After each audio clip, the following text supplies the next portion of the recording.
Hello everyone. तो इस video में हम लोग Maharashtra state board class 12 physics का जो अगला चैप्टर अपना थर्मोडायनेमिक्स है उसका हम अगला पार्ट इस वीडियो में कवर करेंगे। तो इस वीडियो में मैं आपको कार्नोट इंजन, कार्नोट साइकिल के बारे में पढ़ाऊंगा, एज वेल एज जो कार्नोट इंजन साइकिल का जो पीवी ग्राफ होता है वो भी हम स्टडी करेंगे। साथ ही साथ इसका जो कोएफिशिएंट ऑफ इफिशिएंसी होता है कार्नोट इंजन का वो भी हम देखेंगे, और साथ ही साथ उसकी इफिशिएंसी पे जो एक न्यूमेरिकल है जो कि आपके टेक्स्ट बुक के पीछे एक्सरसाइज का न्यूमेरिकल है उसको भी हम सॉल्व करने की कोशिश करेंगे।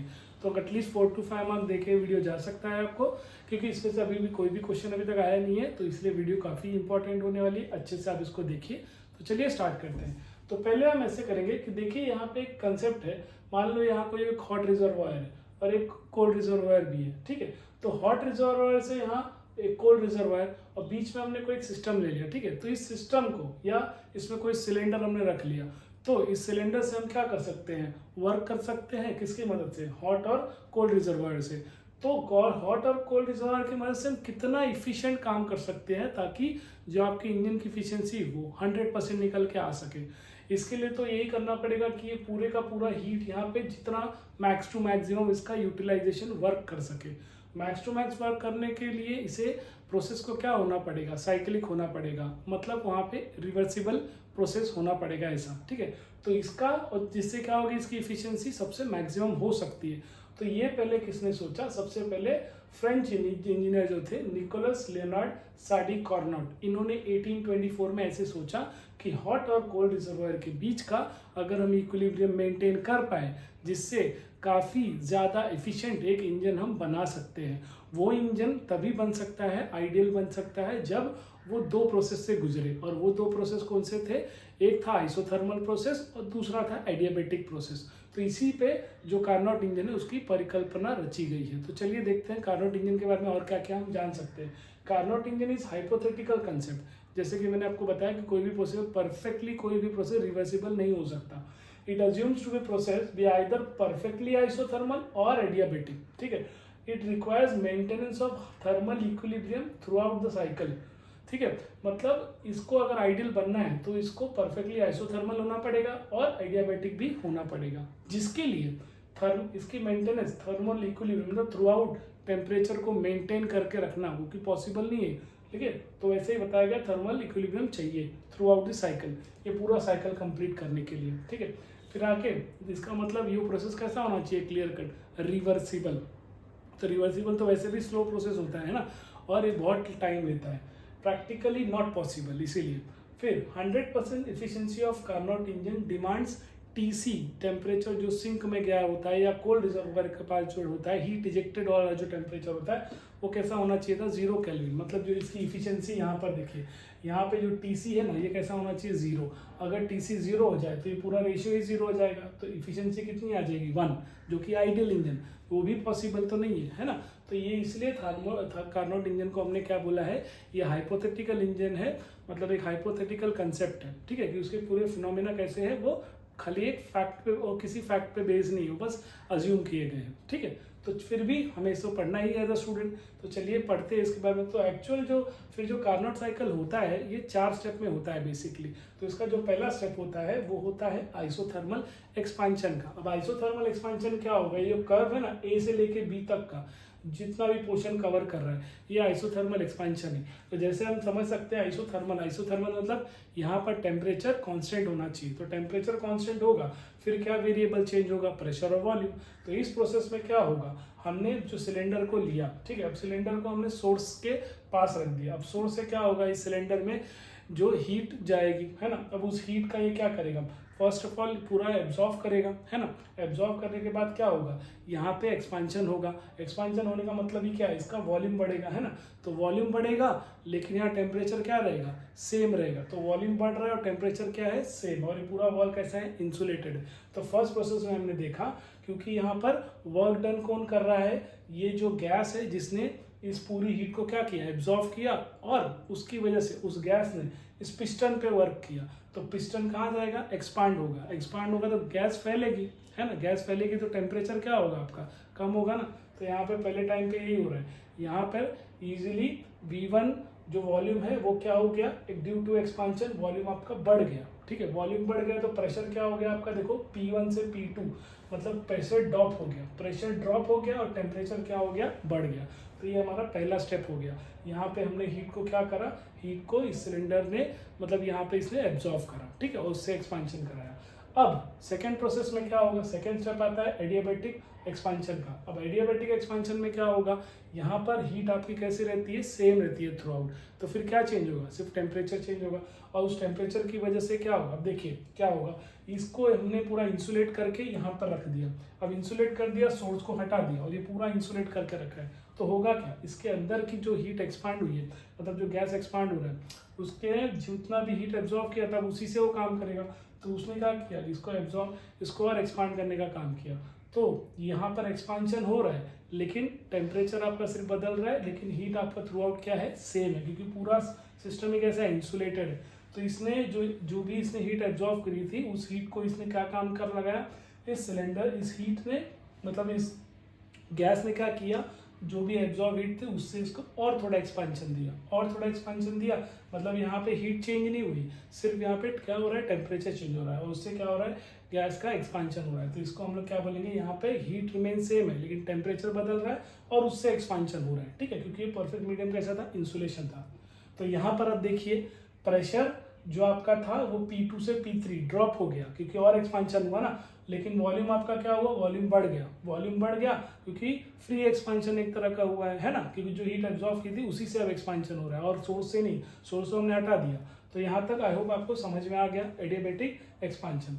अब इसके अगला स्टेप आता है C से लेके D तक का। C से लेके D होता है आइसोथर्मल कंप्रेशन। तो यहाँ पे देखिए आइसोथर्मल कंप्रेशन। अब होगा क्या, यहाँ पर जो भी हीट बनी है, ठीक है, अब हीट बन गई, पूरा गैस एक्सपांड, ये हो गया, सिलेंडर मैक्सिमम वर्क कर लिया है।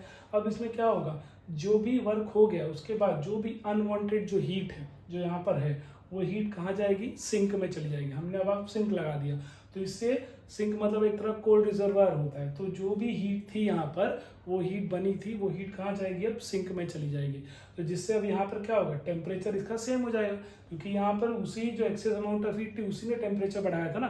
तो अब हमने क्या कर दिया, उस हीट को हमने निकाल दिया, तो वापस टेम्परेचर क्या हो जाएगा, यहाँ पे टेम्परेचर सेम रहेगा, बस हीट क्या होगी, यहाँ पे हीट बदल जाएगी, क्योंकि जो एक्सेस अमाउंट ऑफ हीट थी वो कहाँ चली गई, सिंक में चली गई। तो यहाँ पर हुआ क्या, इस प्रोसेस में कंप्रेशन हो रहा है। तो कंप्रेशन का मतलब ही क्या होता है, वॉल्यूम हमारा घट गया, वॉल्यूम हमारा V3 से V4 पे आ गया, और प्रेशर हमारा क्या हुआ, बढ़ गया, due to what, due to compression, ठीक है, आइसोथर्मल, क्योंकि टेम्परेचर यहाँ पे क्या था, कांस्टेंट था, बस हीट बदल रही थी।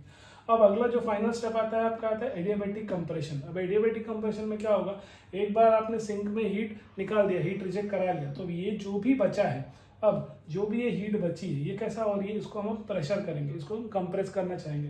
तो कंप्रेस करेंगे तो बेस का पूरा हीट जाएगा कहाँ पे, यहाँ पे जो गैस मॉलिक्यूल है क्या होगा, और हीट एब्सॉर्ब, और हीट मतलब हीट बढ़ाएगा ना, मतलब टेम्परेचर बढ़ाएगा, एक तरह का हम बोल सकते हैं, क्योंकि यहाँ पर हीट तो सेम है, हीट सेम है, टेम्परेचर अब क्या होगा, बढ़ जाएगा। क्यों, किसी चीज़ को हम जितना ही प्रेशराइज करते हैं उसका टेम्परेचर क्या होता है, ऑब्वियसली बढ़ जाता है ना, जगह कम है ना, तो गैस तो एक्सपांड नहीं हो रही है ना, कंप्रेस हो रही है, तो इसलिए यहाँ पे टेम्परेचर क्या होगा, बढ़ेगा। तो उस टेम्परेचर बढ़ेगा तो वापस ये अपना फाइनल टेम्परेचर T1 क्या कर लेगा, अटेन कर लेगा, मतलब फाइनल पोजीशन पे आ जाएगा। तो मतलब हुआ क्या, यहाँ से D से लेके A कर्व पे क्या हो रहा है, एडियाबैटिक कंप्रेशन हो, मतलब हीट तो सेम है, बस हीट सेम है, हमने कंप्रेस कर रहा है, तो क्या होगा, जो वॉल्यूम है वो V4 से कहाँ चला गया, V1 पे चला गया, मतलब वॉल्यूम आपका कम हो गया, वॉल्यूम कम हो गया, प्रेशर लेकिन P4 से P1 पे आ गया, प्रेशर आपका बढ़ गया ड्यू टू कंप्रेशन, ठीक है, और आपका टेम्परेचर भी T2 से वापस कहाँ पे आ गया, T1 पे आ गया, मतलब टेम्परेचर आपका एक तरह से बढ़ गया। अब इसी प्रोसेस को वापस यहाँ पर आएगा, फिर वापस ये इस पे जाएगा, हीट जाएगा, वापस यहाँ से इसको हम सोर्स को हटा देंगे, इसको इंसुलेट कर लेंगे और फ्री एक्सपांशन होगा, वापस सिंक लाएंगे ताकि पूरा हीट जो है एक्सट्रैक्ट अमाउंट ऑफ हीट है वो कहाँ चला जाए, कोल्ड रिजर्वायर में चला जाए, फिर इसको हम लोग और कंप्रेस करेंगे, तो यही स्टेप अब वापस रिपीट होगा। तो इसी को हम क्या बोलते हैं, कार्नोट साइकिल, जो कि क्या बोला गया है, दो आइसोथर्मल प्रोसेस रहता है और इसमें दो एडियाबैटिक। तो isothermal expansion and compression, adiabatic expansion and compression, जो कि कार्नोट ने दिया था कि ये रिवर्सिबल होगा। तो रिवर्सिबल होगा इसलिए क्या होगा, स्लो प्रोसेस होगा, लेकिन यहाँ पे इफिशियंसी मेंटेन थ्रू आउट नहीं रह पाएगी, तो इसीलिए हाइपोथेटिकल है। ठीक है, तो आई होप आपको ये समझ में आया। तो बोर्ड एग्जाम में आपको ये प्रोसेस आएगा एक्सप्लेन करने के लिए 3 मार्क के लिए, 3 से 4 मार्क का। तो आपको ये डायग्राम बनाना पड़ेगा और आपने ऐसे ऐसे लिखते गए तो आपको ये मार्क्स मिल जाएगा। ठीक है, अगर कार्नोट इंजन के बारे में आएगा 2 मार्क का, तो आप ये लिख सकते हो। ठीक है, तो आई होप आपको यहाँ तक समझ में आ गया। अब इसी का हम चलो देख लेते हैं इफिशियंसी। जैसे हमने हीट इंजन का देखा था, ठीक है, वैसे ही सेम यहाँ पर इसका भी इफिशियंसी का भी। तो इफिशियंसी क्या होता है, नथिंग बट ईटा सिंबल से होता है work done upon quantity of heat absorb. तो वर्क डन मतलब क्या होता है, QH माइनस QC। तो हमने लिखा है यहाँ पे QH minus QC। Quantity of heat absorb मतलब QH लिख दिया। तो QH को QH से कट करेंगे तो क्या हो जाएगा 1, फिर QH QC अपॉन QH। तो ये हमारा ईटा का फॉर्मूला आ गया, क्योंकि यही Q को हम किसी इन टर्म्स ऑफ टेम्परेचर भी हम चेंज कर सकते हैं। तो QC की जगह क्या आ जाएगा TC और QH की जगह क्या आ जाएगा TH। तो हमको इन टर्म्स ऑफ टेम्परेचर भी फॉर्मूला मिल गया। तो आई होप आपको ये समझ में आया होगा। ये 1 से 1 मार्क के MCQs में आ सकता है या 1 सेंटेंस के लिए आ सकता है कि इफिशियंसी ऑफ कार्नोट इंजन का फॉर्मूला बताओ इन टर्म्स ऑफ टेम्परेचर या in terms of quantity of heat. ठीक है, अब यहाँ पे न्यूमेरिकल देखते हैं। ये आपके टेक्स्ट बुक का एक्सरसाइज का सम है। इफिशियंसी ऑफ कार्नोट इंजन कितना है 75%। If temperature of hot reservoir is 727, मतलब इसकी बात कर रहा है हॉट रिजर्वायर का 727। Calculate the temperature of the cold reservoir और इफिशियंसी कितनी है 75%। ठीक है, तो यहाँ पे ईटा की 75% है, तो 75% को हम क्या कर देंगे 75/100, तो आ जाएगा 0.75। TH हॉट रिजर्वायर का कितना दिया है 727, लेकिन ये डिग्री सेंटीग्रेड में। तो हमने क्या किया 273 ऐड करके 273 ऐड करके इसको 1000 कर दिया। अब ये केल्विन में हो गया। तो temperature of cold reservoir TC पता करना है। तो ईटा हमको पता है, यहीं से अगर ये TH यहाँ ले लूँ तो TH minus TC upon TH, तो इसलिए TH minus TC upon TH। तो हमको तो चाहिए TC, है ना। तो हम लोग क्या करेंगे, सबसे पहले TH को यहाँ लेके जा रहे हैं, ईटा TH हो गया TH माइनस TC। हमको चाहिए TC, तो माइनस TC इस तरफ ले आओ, प्लस हो गया। और ये ईटा TH प्लस है, यहाँ आएगा तो माइनस। दोनों में देखो अगर हम देखा जाए TH कॉमन है, तो TH हमने बाहर निकाल दिया और TH की वैल्यू कितनी थी 1000 लिख दिया। ईटा की वैल्यू कितनी थी 0.75, तो 0.75 लिख दिया। 1 माइनस 0.75 कितना होता है 0.25। 0.25 इंटू 1000 कितना हो जाएगा 250, तो 250 केल्विन आ गया। लेकिन हमको तो डिग्री सेंटीग्रेड में अगर पूछा तो इसलिए 250 माइनस क्या करने का 273 केल्विन। तो जिससे डिग्री वाला केल्विन वाला किसमें कन्वर्ट हो गया डिग्री में। तो डिग्री में कितना आएगा -23 डिग्री सेंटीग्रेड, मतलब इस कोल्ड रिजर्वायर का -23 डिग्री सेंटीग्रेड। तो टेम्परेचर जितना डिफरेंस ज़्यादा होगा आपका उतना क्या बोलते हैं इफिशियंसी एक तरह का उस पर डिपेंड करता है टेम्परेचर डिफरेंस पे। ठीक है, तो आई होप आपको ये न्यूमेरिकल समझ में आया होगा। ये 2 मार्क का न्यूमेरिकल है भाई, बोर्ड एग्जाम में आ सकता है। ये 1 सेंटेंस के लिए आ सकता है। ये दोनों, ये 2 मार्क से खाली ग्राफ, अगर PV ग्राफ पूछा आप कार्नोट साइकिल का तो सिर्फ 2 मार्क के लिए। अगर एक्सप्लेन करने आया तब आपको ये सब लिखना पड़ेगा, तब ये 3 से 4 मार्क के लिए हो जाएगा। और सिर्फ कार्नोट इंजन के बारे में आया तो सिर्फ ये लिखना है आपको। ठीक है, तो आई होप आपको वीडियो पसंद आया होगा। और प्लीज़ अगर नए हो तो चैनल को सब्सक्राइब करो एंड प्लीज़ ज़्यादा से ज़्यादा स्टूडेंट तक शेयर करो ताकि उनको भी ये नॉलेज मिलती जाए। क्योंकि आपके टेक्स्ट में काफ़ी कॉम्प्लिकेटेड दिया है, बहुत बड़ा दिया है, तो आप उसको इस छोटे माध्यम से पढ़ोगे थोड़ा तो ज़्यादा जल्दी आपको एग्जाम में याद हो जाएगा। ठीक है, तो आई होप आपको वीडियो पसंद आया। Thank you.